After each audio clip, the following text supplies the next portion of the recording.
महिन्यामध्ये, फेब्रुवारी महिन्यामध्ये जसे जसे रजिस्ट्रेशनच्या चौकशा होत जातील त्या पद्धतीने ही होणार आहे. आणि आम्ही कुठल्याही गरजू महिला आणि जी पात्र आहे योजनेसाठी, मला आपल्या सर्वांच्या माध्यमातून लाडक्या बहिणींना सांगायचंय की ही जी शासन निर्णय जो आम्ही लाडक्या बहिणीचा निर्गमित केला याच्यामध्ये आम्ही कुठलाही बदल केलेला नाहीये. ही मला सर्व आपल्या माध्यमातून लाडक्या बहिणींना सांगायचंय की कुठलेही निकष आम्ही बदल केलेले नाहीयेत. 2.5 लाखाचं उत्पन्न त्याच्यापेक्षा कमी असणं लाभार्थी असण्यासाठी हे आम्ही त्या ठिकाणी निश्चित आधीच केलेलं होतं. दुचाकी वाहन असावं, 4 चाकी वाहन नसावं हे आम्ही त्या ठिकाणी निश्चित हे केलेलं होतं. ते राज्यातल्या रहिवासी असाव्या, सरकारी नोकरदार नसाव्या. हे जे सगळे निकष आहेत हे पहिल्या शासन निर्णयामध्ये निर्गमित केलेले आहेत. त्याच्यामध्ये कुठलाही बदल आम्ही केलेला नाहीये. आम्ही ज्या वेळेला ऑगस्ट महिन्यामध्ये ज्या वेळेला स्क्रुटिनी चालू केली त्यावेळेला 70-75 हजार अर्ज असे होते की जे पात्र होत नव्हते, जे त्यावेळेला ड्रॉप करण्यात आले होते. सप्टेंबरमध्ये स्क्रुटिनी केली त्यावेळेला तर 1 लाखापेक्षा अधिक असे अर्ज होते की जे पात्र होत नव्हते. त्याच्यानंतर ऑक्टोबर महिन्यामध्ये सुद्धा त्या पद्धतीनं होतं.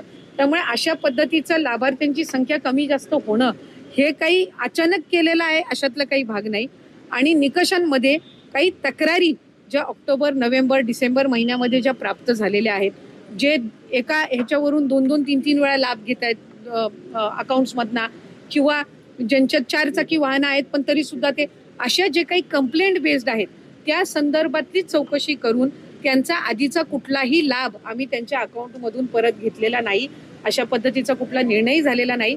फक्त क्रॉस व्हेरिफिकेशनमध्ये जे पात्र ठरत नाहीयेत त्यांना त्या महिन्यापासूनचा लाभ हा बंद करण्याच्या दृष्टिकोनातून आम्ही त्या ठिकाणी ही पावलं उचललेली आहेत. निवडणुकीच्या आधी आपण असल्या प्रकारची कुठलीही स्क्रुटिनी न करता आम्ही असल्या प्रकारची आता मात्र निवडणूक संपल्यानंतर मी आपल्याला त्या संदर्भातली माहिती ही मगाशी सुद्धा दिली की आम्ही ऑगस्ट महिन्यामध्ये ज्या वेळेला आम्ही स्क्रुटिनी करायला सुरुवात केली त्याही वेळेला 77,000 पेक्षा अधिक महिला या अपात्र झालेल्या होत्या.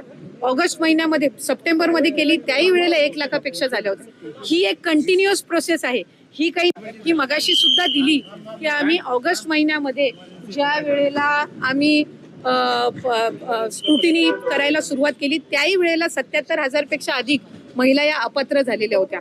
ऑगस्ट महिन्यामध्ये, सप्टेंबरमध्ये केली त्याही वेळेला 1 लाखापेक्षा झाल्या होत्या. ही एक कंटिन्युअस प्रोसेस आहे.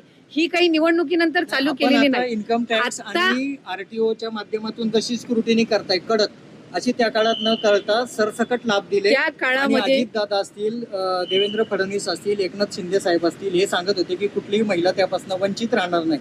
प्रत्यक्षात आता मात्र सरकार स्क्रुटिनी आणि जास्तीत जास्त महिला, मला असं वाटतंय की काही विरोधक आणि काही माध्यम अशा पद्धतीचा अपप्रचार करत आहेत. या आधी सुद्धा 2-2.5 लाखापेक्षा अधिक महिला ज्या निकषामध्ये बसत नव्हत्या त्या अपात्र झालेल्या आहेत. पण त्यावेळेला त्या संदर्भातली दुर्दैवानी माहिती ही त्या ठिकाणी माध्यमांकडून दिली गेली नाही. आता ती योजना यशस्वी झाल्यानंतर या संदर्भातला एक अपप्रचार केला जातोय की आताच ही स्क्रुटिनी चालू केली आहे. ऑक्टोबरमध्ये पण झालेली आहे, डिसेंबरमध्ये पण झालेली आहे. आणि मी आपल्याला वारंवार सांगत आहे की कंप्लेंट बेस्ड स्थानिक जिल्हा प्रशासनाकडून ज्या वेळेला कंप्लेंट्स प्राप्त होतात त्यावेळेला काही माध्यमच आम्हाला सांगत होती की अशा पद्धतीच्या काही चुकीचे काही हे मिळते तर आपण त्याच्यावर काही ना काही जे गरजू आहेत त्यांच्यापर्यंत हा लाभ पोहोचला पाहिजे. त्यामुळे सप्टेंबर, ऑक्टोबर महिन्यामध्ये पण ही अशा पद्धतीची व्हेरिफिकेशन झालेली होती. आता आणखीन ऑक्टोबर, नोव्हेंबरमध्ये काही कंप्लेंट प्राप्त झालेल्या आहेत तर त्या संदर्भातली सुद्धा सुरू आहे. आणि ही एक कंटिन्युअस प्रोसेस आहे.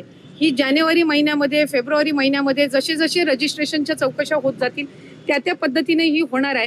आणि आम्ही कुठल्याही गरजू महिला आणि जी पात्र आहे योजनेसाठी तिला आम्ही कधीही लाभापासून महायुतीचं सरकार वंचित ठेवणार नाही. आजपासून लाडक्या बहिणींच्या खात्यात फेब्रुवारीच्या हप्त्याचे 1,500 रुपये जमा होणार आहेत.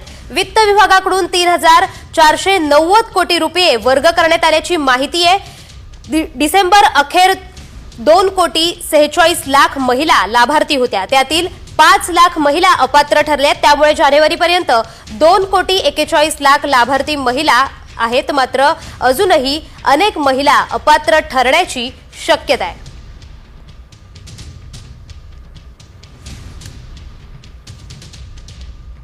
आजपासून लाडक्या बहिणींच्या खात्यात फेब्रुवारीच्या हप्त्याचे 1,500 रुपये जमा होणार आहेत. वित्त विभागाकडून 3,490 कोटी रुपये वर्ग करण्यात आल्याची माहिती आहे।